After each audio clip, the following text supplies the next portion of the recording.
I believe that it is our ability to adapt, evolve and improve is what makes us human. The same way the traditional practices are not immutable, we can find a new way to better it, and that has been my drive in my inventions. To better the African agricultural practices, to help my community and my continent thrive, and I believe that my story, and the story of my inventions, is a testament to the power of combining tradition with innovation to achieve a better future. It all began in a small village nestled in the lush green hills of Kenya, where I was born and raised. My name is Ashok, and I am a young inventor with a passion for using technology to improve the lives of my fellow Africans. My passion for invention led me to take as many courses as I could in Tharaka Invention Academy, an online school based in Tharaka Nithi County, Kenya. Growing up, I was surrounded by the traditional agricultural practices that had sustained my people for generations. But I couldn't help but notice that these practices were becoming increasingly inefficient and unable to keep up with the growing population and changing climate. I knew I wanted to do something to change this, and so I began to tinker and experiment with ways to improve upon these traditional methods. And it was in this spirit of innovation that I created my first invention, a simple yet effective irrigation system that used the natural flow of water to water crops more efficiently.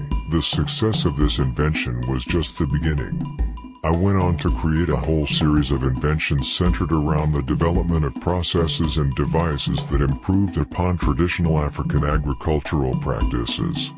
My inventions included a new type of drought-resistant seed, a low-cost threshing machine, and even a solar-powered water pump.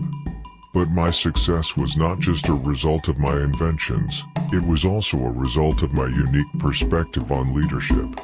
You see, my grandparents came to Kenya from India in the 1940s, and so I grew up with an understanding of both Indian and African cultures.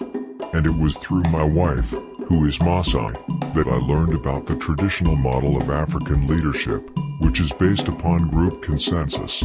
I realized that this model of leadership could be applied to my work as an inventor, and so I began to involve my community in the development and implementation of my inventions.